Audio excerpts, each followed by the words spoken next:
2024년 갑진년이 밝았습니다. 새해 복 많이 받으십시오. 캘리포니아에서 신규 주택보험 가입이 제한되고 보험료가 급등하면서 주민들이 어려움을 겪고 있는 가운데 연방 차원의 보험시장 안정 법률이 발의돼 관심을 모으고 있습니다. 새해부터 캘리포니아의 메디케어 수혜 대상이 확대되면서 체류 신분에 상관없이 저소득층 주민들이 메디컬 혜택을 받을 수 있게 됐습니다. 하지만 가입 정보가 턱없이 부족하다는 지적입니다. LA 경찰국은 올해부터 온라인 신고 시스템을 통해 증오 사건과 관련된 신고를 받고 있다고 밝히고 피해자들의 적극적인 신고를 당부했습니다. 13일인 내일 미주 한인의 날을 앞두고 LA 한인회에서 어제 국기 개양식이 열렸습니다. 또 워싱턴 DC에서는 정관 재개에 몸을 담고 있는 한인들과 친한파 의원 등이 함께 모여 축하했습니다. 질 바이든 여사가 남편의 대통령 재선 도전을 앞두고 그의 나이는 자산이라며 확산하는 남편에 대한 고령 논란을 반박하며 지원 사격에 나섰습니다. 뉴햄프셔주에서 트럼프 전 대통령을 바짝 추격하고 있는 니키 헤일리 전 대사가 크리스티 전 주지사의 지지표를 흡수할 경우 트럼프 전 대통령을 꺾는 이변 연출 가능성이 높아졌다는 전망이 나왔습니다. 트럼프 전 대통령의 사기 대출 의혹에 대한 재판을 담당한 판사가 폭탄 협박을 받았습니다. 트럼프는 또 매우 불공정한 재판이라며 판사에 대한 불만을 쏟아냈습니다. 한국 사위로 불리우는 레리 호건 전 메릴랜드 주지사가 오는 11월 대선에 무소속으로 출마하는 것 아니냐는 관측이 나오기 시작했습니다. 지난해 11월 생산자 물가지수가 전월 대비 0.1% 하락했다고 노동부가 밝혔습니다. 어제 발표된 소비자 물가지수와 관련해서도 연준이 큰 의미를 두지 않고 있다라고 알려지고 있습니다. 세계 반도체 매출이 지난해 11월 480억 달러를 기록하면서 15개월 만에 처음으로 전년 동월보다 증가했습니다. 비행 중 동체의 구멍이나 비상 착륙한 보잉 737 맥스9 여객기 승객들이 제조사 보잉을 상대로 집단 소송을 제기했습니다. 바이든 행정부가 전국의 전기차 충전 네트워크 구축과 관련해 2030년도까지 모두 50만 개 포트를 구축하겠다고 밝혔습니다. 슈퍼 선거의 해, 처음 실시되는 타이완 총통선거가 하루 앞으로 다가왔습니다. 미중 패권 경쟁의 최전선에서 치러지는 선거인 만큼 판세도 초박빙입니다. 친이란계로 알려진 예멘 후티 반군이 홍해에서 세계 물류 통로를 계속 위협하자 미국과 영국이 처음으로 후티의 근거지를 직접 타격했습니다. 김건희 여사의 도이치모터스 주식과 관련해 어머니 최은순 씨 수익까지 더해 모두 22억 원에 달하는 것으로 검찰 조사 결과 확인됐습니다. 민주당 탈당 뒤 창당 작업에 속도를 내고 있는 이낙연 전 대표가 이준석 전 국민의힘 대표에게 함께하자며 연대 필요성을 강조했습니다. LA 레이커스가 피닉스 선즈와의 경기에서 109대 127로 패했습니다. 레이커스는 최근 10경기에서 4승 6패입니다. 아시안컵이 오늘 개막합니다. 역대 최강 전력으로 평가받고 있는 한국의 축구대표팀이 64년 만에 우승에 도전합니다. 혼조세로 출발했던 뉴욕 증시 하락장으로 이어지고 있습니다. 원달러 환율은 1313.5원으로 마감했습니다. 남가주 오늘도 맑은 날씨에 LA 한인타운 낮 최고 기온 63도로 예상됩니다. 이 시간 주요 뉴스는 하늘 위 호텔, 세계 최대 항공기 아시아나항공 A380에서 차별화된 서비스를 만나보세요. 고국까지 편안하고 안전하게 모시는 아시아나항공 제공입니다.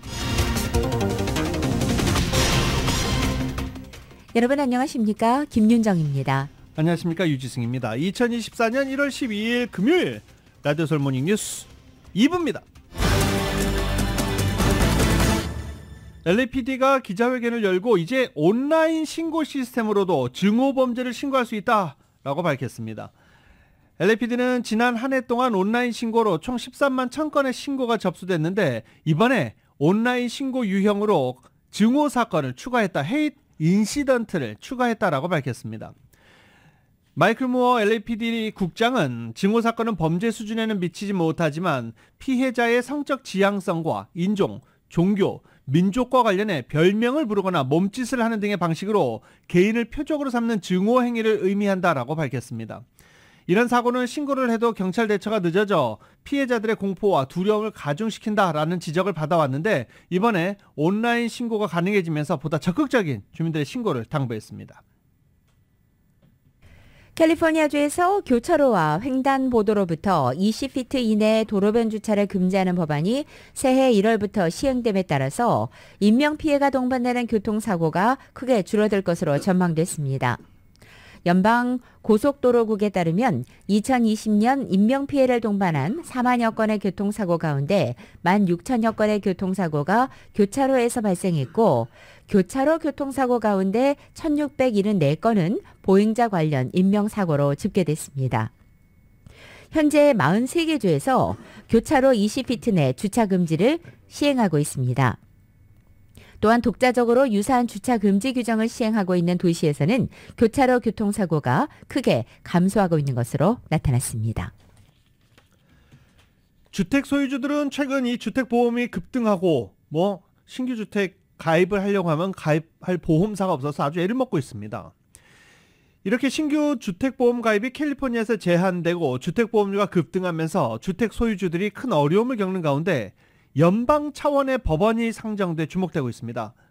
정현호 기자가 보도합니다.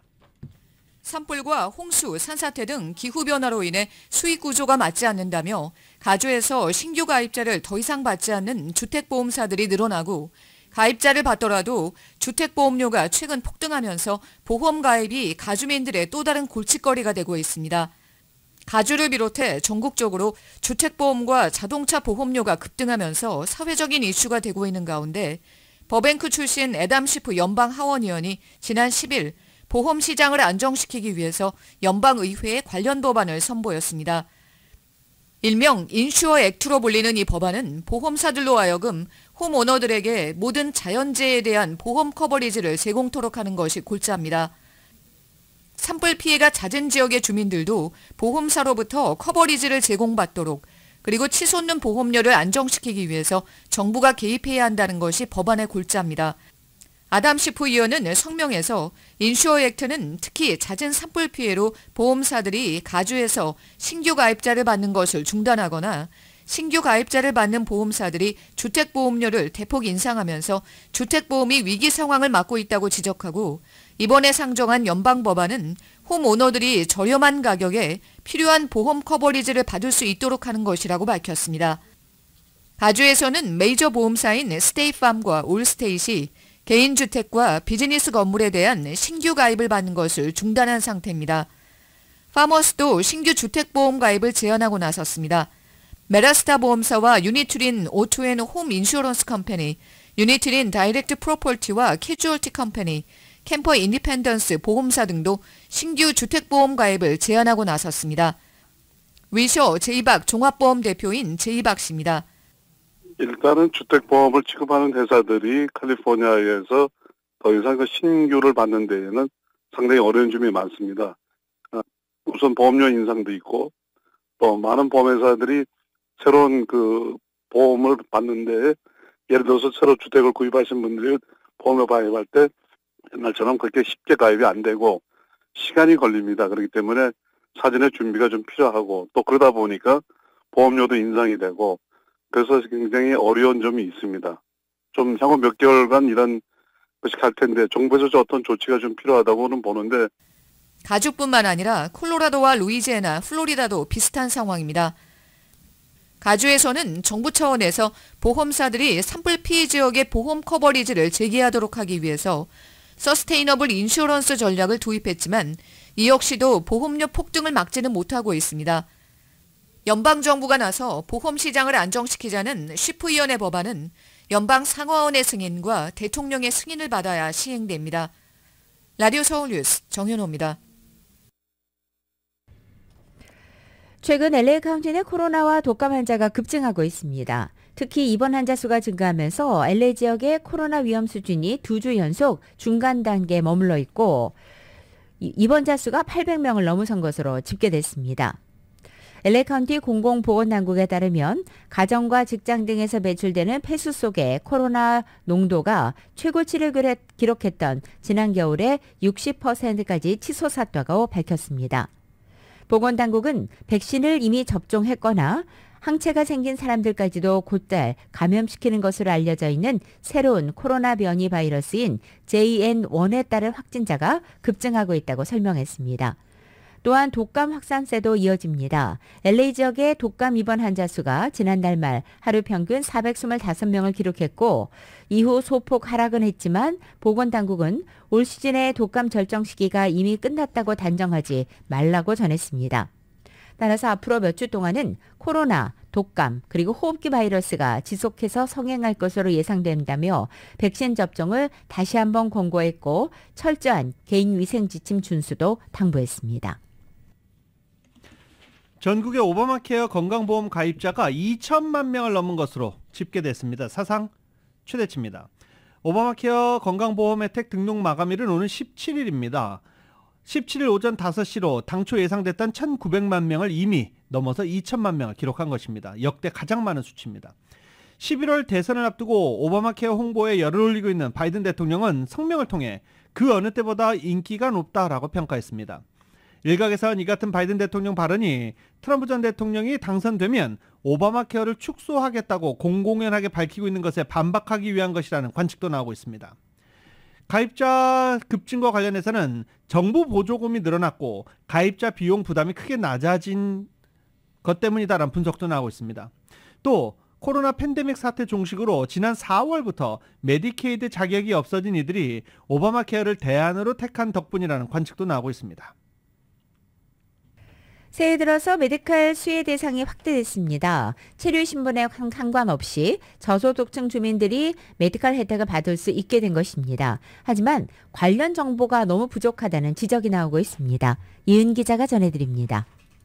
지난 1일부터 메디케어 수혜 대상이 모든 저소득층 서류 미비자들에게 확대되었지만 정작 해당 주민들은 메디케어 혜택 등 관련 정보에 어두운 것으로 나타났습니다.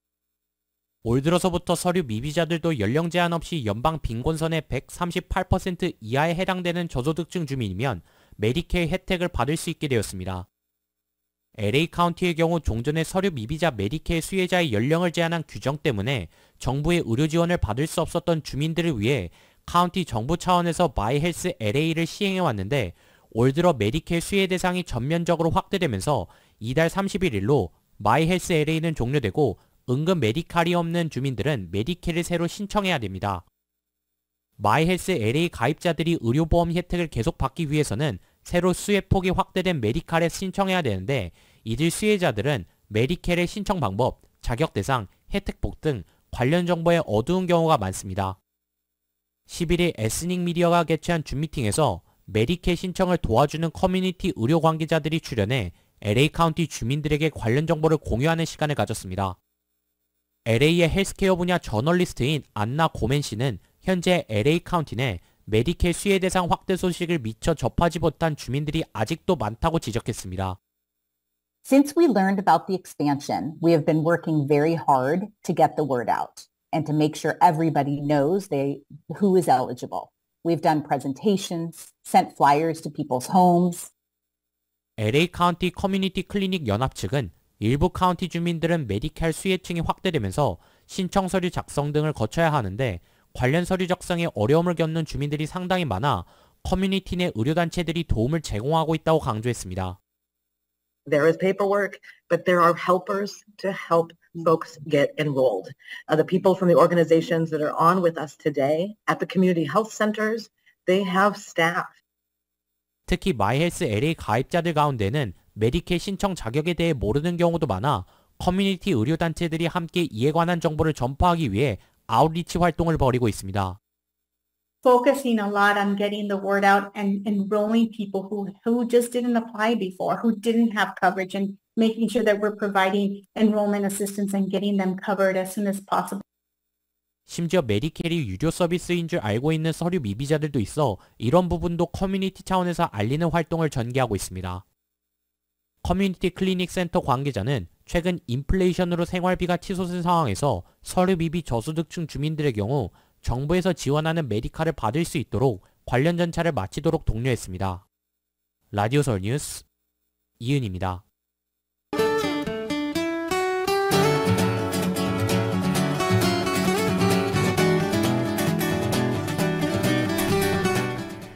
1월 12일 금요일 남가주의 날씨입니다. 오늘 아침 출근길도 차가운 공기로 시작하고 있습니다. 낮 기온도 어제와 비슷하게 유지돼서 여전히 쌀쌀합니다. 다만 한낮에는 풍부한 햇살이 비춰져서 체감 기온은 보다 온화하게 느껴질 수 있습니다.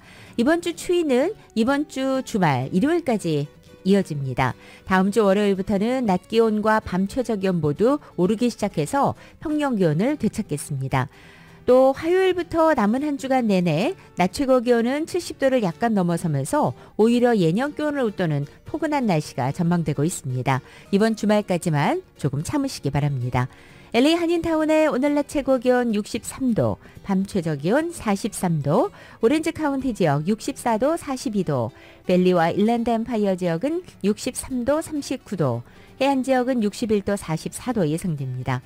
한국 오늘 전국이 대체로 맑겠고 서울의 오늘 아침 최저 기온이 23도, 낮 최고 기온은 38도로 예상됩니다. 라디오 솔 모닝뉴스 2부 이 시간은 1250만 불 교통사고 최고 보상, 교통사고 전문 천재 변호사 리차드 호프만, 또 하나의 새로운 문이 열렸습니다. 한인은행 최초로 라스베가스에 진출한 오픈뱅크, 총 20억 달러의 승소, 크고 작은 교통사고와 상해, 브라이언 타펠라와 시즐러, 한인타운 올림픽과 카탈리나의 새 지점을 오픈했습니다. 고객과 함께 새로운 미래를 열어가는 US 메트로뱅크 공동 제공입니다.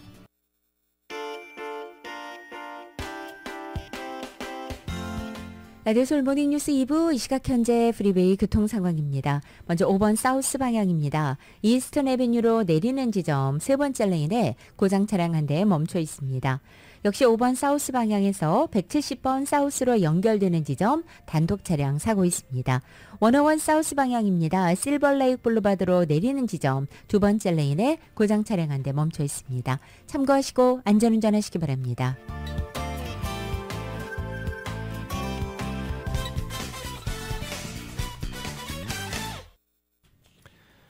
임대료 구제 프로그램 신청이 마감됩니다. 오늘 마감일이죠. LA 카운티 소비자 사업부 렌트 릴리프 프로그램 임대료 구제 프로그램 신청 기간이 오늘로 끝나게 됩니다. 지난해 12월 12일부터 임대료 구제 프로그램 신청을 받은 LA 카운티는 한 달 만인 오늘 밤에 11시 59분에 신청 접수를 마무리하게 됩니다. 코로나 팬데믹 때문에 어려워진 세입자들을 보호하기 위한 목적으로 시작한 이 프로그램은 총 6,860만 달러에 달하는 자금을 확보해 놓고 있는 프로그램입니다. 카운티 소비자 사업부는 이 자금을 바탕으로 적격한 집주인에게 세입자를 대신해 최대 3만 달러까지 보조할 예정입니다. LA 한인타운 올림픽 경찰서 맞은편 상가주차장과 인도를 점유해서 상설 노점상 거리를 조성한 사람들이 최근 자리에서 쫓겨나게 되자 LA 시의회에 대책 마련을 호소하고 있습니다. 이들은 적절한 조처가 없다면 LA 시를 상대로 소송을 제기할 것이라고도 밝혔습니다. 지난 10일 오전 10시 LA시청에서 열린 시의회 정기 모임에는 노점상 약 30명과 권익단체 관계자들이 참석해서 차의 생계활동을 보장해달라고 호소한 것입니다. 올림픽 경찰서 맞은편 엘살바도르 코리도 상가는 그동안 노점상들이 천막을 치고 상설 시장을 조성해서 영업을 펼쳤습니다. 일부 노점상은 상가 주차장과 인도까지 점유해서 문제를 일으키기도 했습니다. 결국 상가 소유주 측은 주차장을 점유한 노점상에게 퇴거 통보를 한 뒤 노점상 부스를 철거한 것입니다. 이에 노점상 연합은 해결책을 찾을 때까지만이라도 상가 주차장을 임시 사용하게 해달라고 LA시 검찰에 요구하고 있고 또 LA시가 해당 구역을 상설 노점상 시범지구로 지정해야 한다고 주장하고 있는 것입니다. 남가주 LA와 롱비치 등 지역 편의점 세븐일레븐이 잇따라 습격당하는 사건이 발생했습니다. 경찰은 4인조 무장 강도단을 공개를 했는데요. 남녀 4인조 무장 강도단은 이 세븐일레븐에 침입해 현금과 복권 등을 가져가고 있습니다. 이틀 동안 4곳의 세븐일레븐에서 무장 강도단은 총 3,500달러 정도의 현금을 비롯해 상당한 양의 복권 그리고 담배를 강탈해 간 것으로 전해졌습니다. 이들 4인조 무장 강도단은 절도로 신고된 흰색 기아 자동차를 타고 계속해서 범행을 저지르고 있는 것으로 파악되고 있습니다. 오렌지 카운티에 있는 한인교회에서 홈리스가 숨진 채 발견됐습니다. 살인사건으로 수사하고 있는 경찰은 홈리스의 신원을 공개하고 제보도 당부했습니다. 웨스트민스터 경찰 당국에 따르면 지난 5일 오후 3시 35분쯤 골든 웨스트 스트리트과 트레스크 애비뉴 인근 한인교회에서 한 남성이 바닥에 쓰러져 있다는 신고가 접수됐고 현장에 출동한 감식반에 따르면 이 남성은 이미 숨진 후였고 외상을 입고 피살됐다고 밝혔습니다. 경찰은 숨진 남성은 지난 2020년도부터 교회 인근 지역에서 노숙해온 62살의 노숙자로 확인됐다고 밝혔습니다. 사망 전날인 4일 주변 이웃과 상인들에게 목격된 이후 동선을 파악하지 못하고 있었다면서 용의자와 사건 관련 신고를 부탁하고 있습니다. 1월 13일 내일이 미주 한인의 날입니다. LA 한인회가 어제 미주 한인의 날 121주년을 기념하기 위해 한인회관에서 국기 개양식을 진행하기도 했습니다. 국기 개양식에는 지미 고메즈 연방 하원 의원, 미겔 산티아고 주 하원 의원, 잔리 LA 시의원을 비롯해 LA 총영사관과 LA 한인 상공회의소, 미주 서남부 광복회, 미주 3.1 여성 동주회 등 한인단체 관계자들이 참석했습니다. 한인회는 올 한 해는 차세대들에게 한인 이민 역사에 관해 알려주고 뿌리 교육에도 힘쓸 것이라는 입장을 밝혔는데요. 제임스 안 LA 한인회장 이야기 잠시 들어보겠습니다. 하는 게 아니고 우리 전에 오셨던 이민자들의 희생으로 우리가 좀 여기서 이렇게 편히 살고 있다는 거를 좀 이렇게 가리키고 좀 리마인드 시킬 수 있는 좋은 계기인 것 같습니다. 네, 우리 한인 사회가 좀 고통스러운 일도 여기 이제 120년 동안 좀 많았지만 좀 우리 한인 사회가 앞으로 먼저 다른 타인종들, 다른 분들께 좀 먼저 베풀고 좀 따뜻한 마음으로 다가가는 좀 모범을 먼저 보여주는 한인 사회가 됐으면 좋겠습니다. 어제 미겔 산티아고 캘리포니아주 하원 의원은 미주 한인의 날을 기념해 한인회 측에 공로패를 전달하기도 했습니다. 한편 LA시 의회는 미주 한인의 날을 기념하기 위한 선포식을 오늘 개최할 예정이며 지미 고메즈 하원 의원은 의회에 미주 한인의 날을 축하하는 결의안도 제출할 예정입니다. 이렇게 미주 한인의 날을 앞둔 어제 미국 정관 재개에 몸담고 있는 한인들과 친한파 의원 등도 자리를 함께 했습니다. 어제 워싱턴 DC의 연방하원의원 회관인 롱워스 빌딩에서 열린 미주 한인의 날 기념 리셉션에는 각계 인사 150여 명이 참석해서 120년에 이르는 한인 이민사를 되새기며 친목을 다졌습니다. 영킴 메릴린 스트리클런드 한국계 하원의원과 남편이 한국계인 그레이스 맹 하원의원, 지한파인 세일라 잭슨 리 하원의원 등이 참석해 인사말을 했습니다. 영킴 의원은 작년 국빈 자격으로 미국을 찾은 윤석열 대통령의 연방의회 연설 때가 한국계 미국인으로서 가장 자긍심이 느껴졌던 순간이라고 회고하기도 했습니다. 한편 미주 한인의 날은 미주 한인이민 100주년 기념 사업회를 바탕으로 출범한 미주 한인재단의 노력으로 연방의회가 2005년 12월 법률로 제정한 기념일입니다. 이 선천적 복수 국적법 문제에 한인 2세들이 나서서 해결을 요구하기 위해 움직이기 시작했습니다.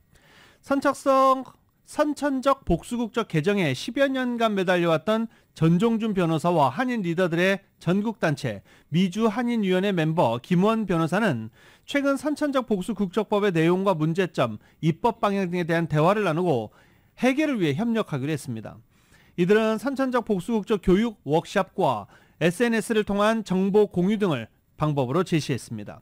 또 이 문제에 있는 법학대학원생이나 젊은 변호사들의 자원봉사를 권장하고 주류 사회와도 접촉해 홍보를 진행하며 한인 2세들의 공직이나 정계 진출에 발목을 잡는 한국 국적법 개정에 박차를 가하는 방안 추진하기로도 합의했습니다. 한국의 선천적 복수 국적법 개정안 발의됐지만 제자리죠. 꼼짝 안 하고 있는 상황입니다.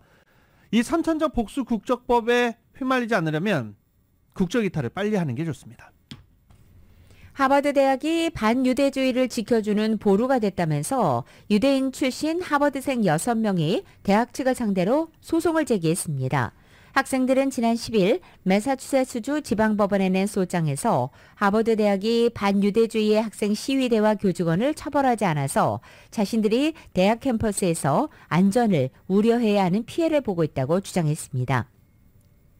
학생들은 또한 하버드 대학이 교내 학생 반유대주의 시위를 허용하고 강의실에서 교수 등이 반유대주의에 반대 목소리를 낸 학생을 위협한 것을 방치했다고도 주장했습니다. 이들은 하버드 대학이 인종과 피부색, 출신 국가에 따른 차별을 금지한 법을 위반했고 자체적인 차별 금지 정책을 시행하지 않는다고 지적했습니다. 지난해 10월 7일 팔레스타인 무장정파 하마스의 이스라엘 기습 공격으로 전쟁이 시작된 이후에 하버드 대학 내에서는 반유대주의 확산을 둘러싼 갈등이 커진 상태입니다. 시카고 인근의 부유층 거주지 주민자치회가 맥도날드 입점 제한을 거부했습니다. 논란이 있었는데 결국 거부했습니다. 시카고 북부 교회도시 월맷의 운영위원회는 맥도날드가 간선도로 교차 지점의 빈 단독 건물 부지에 조성하려던 월맷 1호점 오픈 계획을 승인하지 않았습니다. wilmet 운영위원회는 입점 거부에 대해서 주민들의 의견과 맥도날드 측 계획을 신중히 검토해서 내린 결정이라고 밝혔습니다. 해당 입지는 1990년대부터 있던 캐주얼 레스토랑 베이커스 스퀘어가 2019년 4월 문 닫은 이후 남아 있었습니다. 북동 서쪽이 주택가로 둘러싸여 있고 남쪽만 상업지구에 접해 있습니다. 맥도날드는 이곳에 드라이브스루 시설을 갖춘 매장을 꾸밀 계획이었지만 주민들이 반발하고 입점 반대 청원 서명운동을 벌이고 주민들, 아주머니들이 곳곳에 나와서 홍보도 하고 그랬습니다. 주민들의 이유는 드라이브스루 맥도날드 매장이 교통량, 소음, 배기가스량을 증가시켜 주거 환경을 악화시킬 뿐 아니라 타 지역의 저소득층 사람들을 불러들여 안전에 대한 우려를 키울 수 있다며 맥도날드는 용도 변경 허가 기준에 충족하지 못하고 있다라고 주장했습니다. 아울러 웰맷 빌리지는 2021년 제정한 조례를 통해 해당 구역의 지역 주민들의 일상생활을 돕는 소매업체만을 입점시키기로 제안했다라고 강조하기도 했습니다. 일각에서는 맥도날드가 웰맷 주민들을 위한 시설이 아니며 동네 분위기를 해치할 수 있다는 주장도 제기된 것으로 알려졌습니다. 이곳 인구의 80.9%는 백인입니다. LA 인근 파사디나에서는 치즈버거 특별 행사가 개최됩니다. 오는 21일부터 27일까지 파사디나 전역에서 치즈버거 탄생 100주년 기념 행사로 치즈버거 위크가 개최되는 것입니다. 주요 행사로는 일부 식당에서 진행하는 기간의 한정 할인과 한정 특별버거, 치즈버거 워킹투어 경품 이벤트가 마련돼 있습니다. 경품을 받기 위해서는 파사디나 웹사이트에서 제공하는 패스포드에 적혀진 총 16개 식당 중 최소 4곳을 방문해서 도장을 받아야 합니다. 식당 4곳 방문 시 $5의 상품권도 받을 수 있습니다. 식당 8곳을 방문하면 $10 상품권, 또 12곳을 방문하면 $15 상품권, 16곳을 모두 방문하면 최소 $50 가치의 경품이 주어지고 일부 호텔에서는 투숙객에게 무료로 치즈버거를 제공하게 됩니다. 1924년 파사디나에 위치한 라이트 스팟 식당에서 처음 선보인 이 치즈버거는 10대였던 스턴버거가 그의 아버지 식당에서 일을 하면서 만든 메뉴입니다. 스턴버거는 1964년 2월 7일자 타임 매거진에서 치즈버거 발명가로 인정받았고 파사디나 치즈버거 위크는 2012년도부터 계속 진행되고 있습니다. 라디오솔 모닝뉴스 함께하고 계십니다.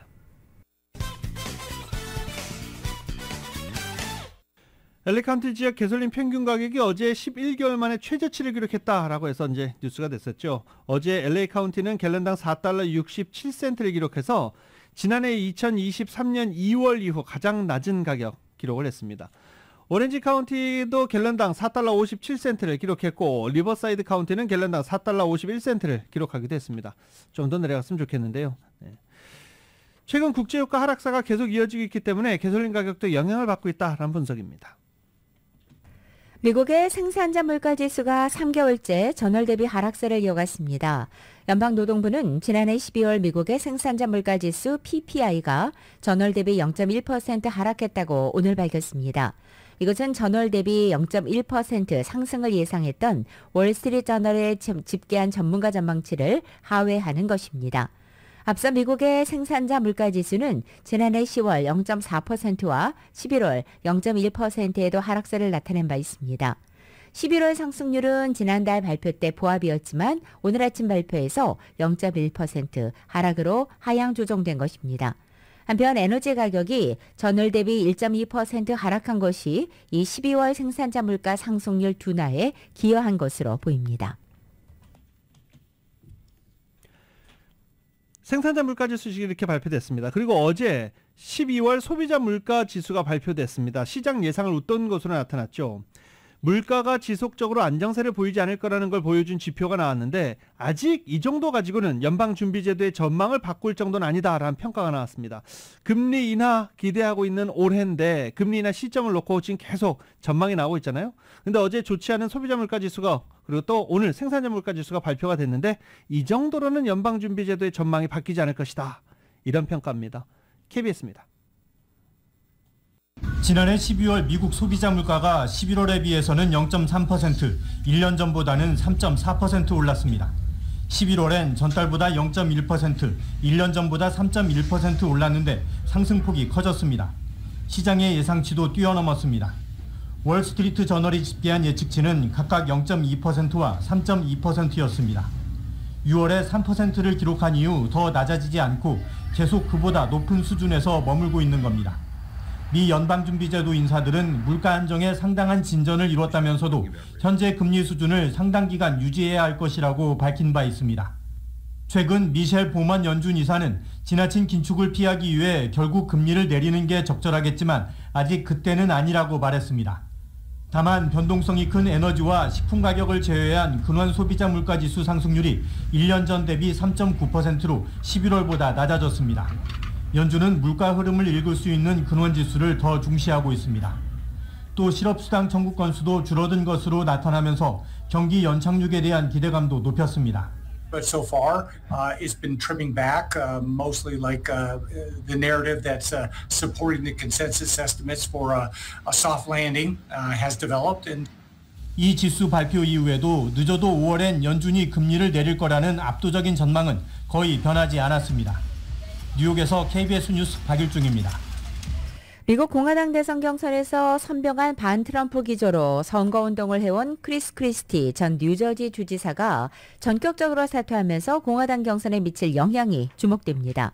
특히 오는 15일 당원들만 참여하는 아이오와주 코커스에 이어서 23일 일반 유권자도 참여하는 가운데 첫 번째로 프라이머리가 개최돼서 이른바 대선 풍향계로 불리우는 뉴햄프셔주의 경선 판세가 출렁이고 있어 관심을 모으고 있는 것입니다.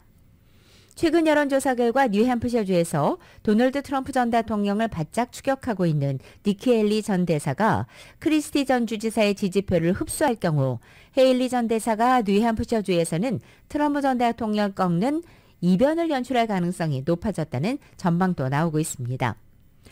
더 힐의 여론조사 종합분석에 따르면 어제 날짜를 기준으로 뉴햄프셔주에서 트럼프 전 대통령은 41.5%, 헤일리 전 대사가 30.5%, 크리스티 전 주지사 11.5%, 론 드샌티스 플로리다 주지사는 6.8%의 지지율을 기록했습니다. 산술적으로 볼 때 헤일리 전 대사와 크리스티 전 주지사의 지지율을 합친다면 42%가 돼서 트럼프 전 대통령 41.5%보다 많게 되는 것입니다. 다만 크리스티 전 주지사와 달리 헤일리 전 대사는 선거운동에서 트럼프 전 대통령에 대해 뚜렷한 대립각을 세우지 않고 있고 크리스티 전 주지사는 선거운동 과정에서 이 같은 이유로 헤일리 전 대사를 비판한 바 있습니다. 이 같은 이유 때문에 크리스티 전 주지사의 지지표 중 일부는 헤일리 전 대사로 가지 않고 이탈할 것으로 보이고 있습니다. CNN 방송과 뉴햄프셔 대학이 지난 9일 공개한 여론조사 결과 크리스티 전 주지사 지지자 가운데 65%만이 헤일리 전 대사를 두 번째 선택자로 꼽았습니다. 트럼프 전 대통령이 사기대출 의혹에 대한 재판을 담당한 판사가 폭탄 협박을 받았습니다. 트럼프는 매우 불공정한 재판이라며 판사에 대한 불만도 막 쏟아냈습니다. YTN입니다. 트럼프 전 대통령이 사기대출 의혹에 대한 재판에 출석해 불만을 표시합니다. We consider this an unconstitutional witch hunt. It's election interference at the highest level. It's a disgrace. It's in coordination with the White House and Joe Biden because you can't win a campaign fairly. 이 소송에서 아서 앵거런 판사는 이미 트럼프 전 대통령 측이 보유자산 가치를 부풀리는 사기 행각을 벌였다는 검찰 측의 주장을 인정했습니다. 그런데 앵고론 판사는 자택에 폭탄을 터뜨리겠다는 협박 메시지를 받았습니다. 신고를 받고 긴급 출동한 경찰은 혼란을 일으키기 위한 가짜 협박으로 확인됐다고 밝혔습니다. 경찰은 만일의 사태에 대비해 앵고론 판사에 대한 경호를 강화할 계획입니다. 트럼프 전 대통령은 이 재판이 불공정하게 진행된다고 주장했습니다. At this moment, the judge is not letting me make the summation because I'll bring up things that he doesn't want to hear. And it's a very unfair trial. Nobody's seen anything like this. I don't think they've ever seen anything like this. 트럼프 전 대통령 측은 은행들이 자신에 대한 대출로 피해를 본 것이 없다는 취지로 변론했습니다. 앵고론 판사는 이달 안에 판결을 내릴 계획입니다. 트럼프 전 대통령은 최대 3,300억 원에 이르는 벌금과 함께 뉴욕주 내에서 사업할 권리를 상실할 수 있습니다. 한편 지난 2016년 미 대선과 관련해 러시아와 트럼프 대선 캠프 사이에 공모 가능성을 수사하던 중 트럼프에 의해 해고당한 제임스 코미 전 FBI 국장은 트럼프에 대한 엄중한 처벌을 촉구했습니다. YTN 이동호입니다. 조 바이든 대통령 부인 질 바이든 여사가 남편의 대통령 재선 도전을 앞두고 확산되고 있는 고령 논란을 반박하면서 지원 사격에 나섰습니다. 바이든 여사는 어제 MSNBC와의 인터뷰에서 올해 82살이 된 바이든 대통령의 나이 문제에 대해 나이는 자산이다. 그는 현명하고 역사를 알며 사려 깊고 옳은 결정을 내린다라고 두둔했습니다. 그리고 지금 역사적으로 이 시점에 미국 대통령 자리에 적합한 바로 그 인물이라고 강조했습니다. 또한 재선 업무를 충분히 할 수 있다며 나는 그를 매일 보고 있고 알다시피 전국을 누비고 있으며 그의 체력과 에너지, 행동이 이것을 증명하고도 있다고 말했습니다. 바이든 여사는 자유와 민주주의가 지금 위기에 처했다며 미국은 선택지를 앞에 두고 있고 여러분은 안정적이고 강한 지도자를 선택할 수 있고 분열과 혼돈을 선택할 수도 있다면서 이번 대선의 중요성을 지적했습니다. 바이든 대통령 차남 헌터 바이든이 탈세 혐의와 관련한 어제 첫 재판에서 무죄를 주장했습니다. LA 연방법원에서 탈세 관련 혐의 9건과 관련해 유무죄 인정을 묻는 판사에게 무죄라고 답한 것입니다. 기소장에는 헌터 바이든이 2016년부터 2020년까지 140만 달러 세금을 납부하지 않기 위해 4년 동안 계획을 세웠다는 내용이 담겨 있는데 이 돈들은 마약과 유흥, 차량, 세금 납부를 제외한 모든 항목에 사용했다는 내용도 삽입되어 있습니다. 헌터 바이든의 변호를 맡은 변호사는 앞선 혐의들이 정치적 박해라고 주장했습니다. 로이드 오스틴 국방부 장관이 자신의 이번 사실을 군 통수권자인 대통령은 물론이고 직무대행 대상자에게조차 알리지 않은 이른바 깜깜이 입원 논란으로 비판을 받고 있는 가운데 국방부 감찰실이 조사에 나섰습니다. 국방부 대변인은 어제 브리핑을 통해 국방부 감찰관이 오스틴 장관의 입원과 관련한 역할과 과정, 절차, 책임과 행동 등에 대한 감찰을 개시했다고 밝혔습니다. 국방부의 정책과 절차가 건강상의 이유로 고위 지도부의 공백이 생길 경우 이것을 신속하고 적절하게 통보하고 권한을 효과적으로 이행하는 데 충분한지 등이 감찰 대상이라고 설명했습니다. 국방부 감찰관도 오스틴 장관 등에게 보낸 메모에서 감찰 착수 계획을 밝혔습니다. 한편 이번 감찰관실의 조사는 국방부의 자체 평가와는 별개입니다. 백악관 역시 별도로 권한 위임이 필요할 경우 통보 절차 등에 대한 검토를 진행하고 있습니다.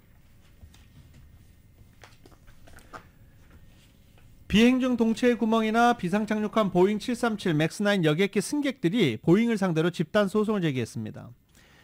원고는 승객 6명, 가족 1명 등 7명인데요. 이들은 소장에서 이날 발생한 사고로 일부 승객들이 신체적 부상과 큰 정신적 충격을 겪었다고 주장했습니다. 몇몇은 뇌진탕을 일으키거나 타박상을 입었고 동체에 난 구멍 때문에 기내 압력이 급격히 낮아지면서 호흡곤란, 두통 증세를 호소하기도 했습니다. 귀에서 피를 흘린 경우도 있었습니다. 원고 가운데 한 명은 머리가 흔들려 뇌진탕이 일어났고 귀 압력이 너무 심해 머리가 터질 것 같았다라고 설명하기도 했습니다.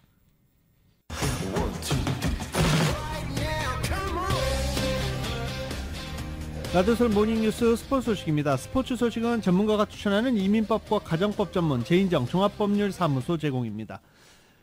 어제 LA 레이커스가 피닉스 선즈와 경기를 가졌습니다. 어제 피닉스 선즈와 경기에서 109대 127로 패했습니다.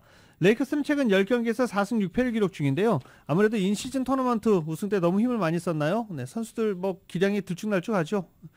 피닉스 선즈가 강하긴 강팀이기는 합니다. 하지만 어제 무기력하게 109대 127로 패했습니다. 최근 레이커스는 10경기 4승 6패 기록 중입니다. 아시아 축구 최강을 가리는 아시안컵이 내일 개막합니다. 손흥민과 이강인, 김민재 같은 역대 최강 멤버를 꾸린 한국 대표팀은 64년 만에 아시아 호랑이 위상을 되찾겠다는 각오를 하고 있습니다. YTN입니다. 아시아 축구 최고의 축제 카타르 도하 아시안컵 개막이 다가왔습니다. 초기에는 4개국만 출전하는 작은 규모였지만 2004년 레바논 대회부터 참가국이 16개국으로 늘었고 지난 2019년 아랍에미리트 대회부터 24개국 공정체제로 바뀌면서 명실공히 아시아를 대표하는 축구 잔치가 됐습니다. 월드컵 4강, 올림픽 동메달, 아시안게임 최다 우승 등 국제 무대에서 빛나는 성적을 거둔 한국 축구지만 아시안컵에선 번번이 종이호랑이 신세를 벗어나지 못했습니다. 지난 1960년 우승 뒤 64년째 무관. 준우승과 3위 성적만 4차례씩 기록하는 사이 일본과 이란, 사우디, 호주 등 축구 라이벌 국가들이 번갈아 우승컵을 들어올렸습니다. 지난 3월 지휘봉을 잡은 클린스만 감독이 취임 일성으로 아시안컵 우승을 외치며 각오를 다지는 이유입니다. 멤버는 역대 최강으로 평가받습니다. 대표팀과 소속팀에서 주장원장을 찬 손흥민이 월드클래스 공격수로 전성기를 보내고 있고 김민재와 황희찬, 이강인까지 유럽 주요 리그를 주름잡는 선수로 성장해 출전국 어느 팀과 비교해도 이름값에서 앞섭니다. I have a good feeling because they're doing well in their clubs. They're healthy, they're fit, they're ambitious, and they're very hungry. And this is the foundation for playing a good tournament. 넘어야 할 산도 만만치 않습니다. 번번이 대표팀 발목을 잡은 이란은 8강에서 지난 대회에서 충격패를 안긴 카타르는 준결승에서 만날 가능성이 큽니다. 또 이 고비를 넘어가도 숙적 일본과 결승에서 우승컵을 놓고 다툴 전망입니다. 잘해야죠. 열심히 준비해서 저희는 잘 준비할 테니 팬분들은 열심히 응원해 주시면 감사하겠습니다. 화이팅 화이팅 화이팅! 아시아 정상의 자리를 노리는 우리 축구 대표팀은 오는 15일 바레인을 상대로 조별 예선 첫 경기를 갖습니다. YTN 양시창입니다. 조별리그는 무난한데 우승까지 가야 할 산 험난합니다. 아시안컵 관전 포인트 한번 짚어보겠습니다. 바레인은 호주와의 평가전에서 자책골과 뒷공간 수비의 허술함을 노출하며 2대0으로 졌습니다. 피파 랭킹 86위인 만큼 피파 랭킹 23위의 우리보다 객관적인 전력은 분명 아래입니다. 그러나 클린스만호가 우승을 목표로 하는 만큼 승리라는 결과를 어떤 방법으로 가져오는지는 중요합니다. 클린스만호의 베스트 11은 강하지만 비주정과 기량 차이도 있습니다. 베스트 11만 보면 선수층이 얇다는 이야기도 됩니다. 때문에 조별리그에서 선수를 고루 활용하면서도 승점 3점을 차곡차곡 쌓는다면 베스트입니다.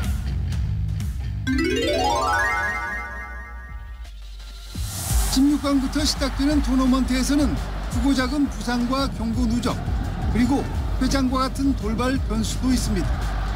거기에 상대도 호락호락하지 않아 언제든 연장전에 갈 수 있고 승부차기도 배제할 수 없습니다. 사령탑의 팔색조 같은 맞춤 전술이 16강부터 필요한 이유입니다.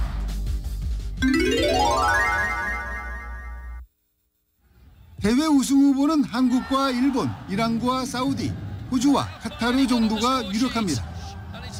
그러나 최근 축구 열풍 속에 성장한 베트남과 인도네시아 같은 동남아 국가들, 다크호스 역할을 해왔던 중앙아시아 팀들과 다른 중동 팀들이 정상급 팀들과 전력 차이를 얼마나 좁혔는지 지켜보는 것도 또 하나의 관전 포인트가 될 전망입니다.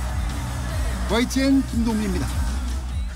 이 스토브 리그에서도 7억 달러의 사나이 오타니 열풍이 식을 줄 모르고 있습니다.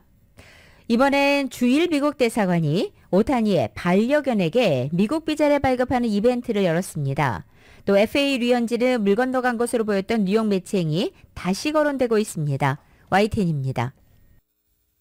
오타니의 반려견 데코이가 미국 비자를 받았습니다. 검역증명서 정도가 필요한 반려견에게 물론 비자가 필요할 리 없지만 주일 미국 대사관이 마련한 깜짝 이벤트입니다. 미국 대사는 SNS에 오타니를 다시 만나 기쁘고 다음엔 반려견 데코이를 보고 싶다고 올렸습니다. 여권 번호는 오타니가 지난해 받은 MVP와 강아지 퍼피를 합성해 표현했고 컨트롤 번호는 굿보이라고 적었습니다. 데코이는 지난해 아메리칸 리그 MVP 수상 화상 인터뷰에 등장해 큰 화제를 모았습니다.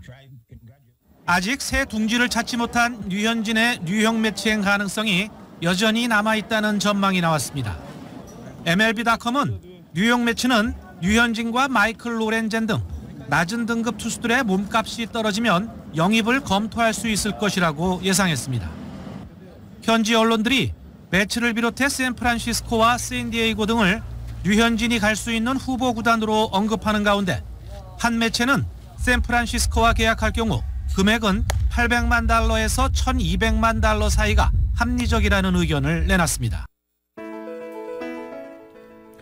2024년 1월 12일 금요일에 전해드린 라디오서울 모닝뉴스 여기서 마치겠습니다. 지금까지 진행의 유지승, 김윤정이었습니다. 모닝뉴스 2부 이 시간은 1250만 불 교통사고 최고 보상, 교통사고 전문 천재 변호사 리차드 호프만, 또 하나의 새로운 문이 열렸습니다. 한인은행 최초로 라스베가스에 진출한 오픈뱅크, 총 20억 달러의 승소, 크고 작은 교통사고와 상해, 브라이언 타필라와 시즐러, 한인타운 올림픽과 카탈리나의 새 지점을 오픈했습니다. 고객과 함께 새로운 미래를 열어가는 US 메트로뱅크 공동 제공이었습니다. 잠시 후 9시에는 강혜신의 오늘의 미국이 방송됩니다. 함께해 주신 여러분 고맙습니다.